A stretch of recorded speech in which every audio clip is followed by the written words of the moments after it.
The restaurant was already loud when I arrived. Not chaotic, just full. The kind of comfortable noise large families make when they've been sitting together for a while. Chairs scraping. Someone telling a story too loudly. Glasses clinking. I stood at the entrance for a moment, looking toward the long table in the center of the room. Everyone was already there. My cousins leaned shoulder to shoulder along one side. My brother and sister sat across from them. My uncle had pulled his chair slightly back, the way he always did when he wanted to command the conversation. And at the middle of it all sat my mother. She noticed me eventually. Not right away. Someone had just handed her a phone to show a photo, but when she did, she gave a quick wave. Not the kind that says "come here." More like the kind you give someone delivering something. I walked over anyway. There was no empty chair at the table. I noticed that before anyone said anything. My mother glanced around briefly, then pointed behind me. "Guests sit over there," she said lightly, almost joking. Near the service station, beside a metal stand stacked with trays, there was a single chair. One leg slightly shorter than the others. "This table's for family." The table laughed. Not cruelly. Just easily. The way groups laugh when someone else becomes the punchline. For a moment I thought about saying something. But I knew how that would go. Someone would say I was being sensitive. Someone else would say it was just a joke. My mother would sigh and say we were ruining the night. So I nodded once and walked over to the chair.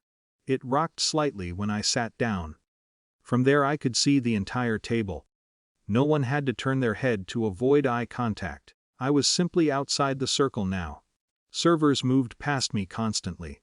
The service station behind me rattled with plates and utensils. For a while, no one spoke to me directly. Dinner unfolded the way these dinners always did. Dishes arrived in waves. Plates were passed from hand to hand. Conversations overlapped. Every now and then someone remembered I existed. A bowl of rice would appear near the edge of my side table. A cousin would lean back long enough to say, "You good?" I said yes every time. Sitting there had a strange effect. Distance sharpens things. I noticed how naturally everyone assumed certain things. Who would drive someone home? Who would handle the reservation? Who would sort things out if the bill got complicated? No one ever discussed those assumptions. They just drifted in one direction. Toward me. A week earlier in the group chat, someone had said, "Can you book the place? You're good with that stuff." Another message followed, "Yeah. Just put it under your name." No one said the word pay. They didn't need to. The cake came out after about 2 hours. Candles glowing. Phones lifted for photos. People leaned closer together around my mother. The circle tightened. Someone dimmed the lights slightly. The whole room sang. I clapped when everyone else clapped. Then the server approached. She stopped beside my chair first. "Whenever you're ready," she said politely, placing the black folder in front of me. She had probably been told earlier who organized the reservation. I opened it, 2,850. The number itself didn't surprise me. What surprised me was how little I felt. Not anger. Not embarrassment. Just clarity.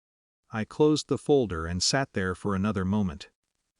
The table was still busy cutting cake. My sister was laughing about something my uncle had said. No one was looking in my direction. I stood up, not abruptly. Just enough to interrupt the flow of the room. The server looked at me, waiting. I handed the folder back to her. "You might want to try the family table instead," I said. She hesitated only briefly before nodding and walking toward the long table. When she placed the bill down near my mother's plate, the sound of conversation changed. Not silence, but a pause. My uncle leaned forward first, squinting at the receipt. "Is that the whole thing?" he asked. My sister glanced toward where I had been sitting. I was already putting my jacket on. Someone said, "Wet. Hold on." Another voice suggested splitting it. My mother turned slightly in her chair looking for me.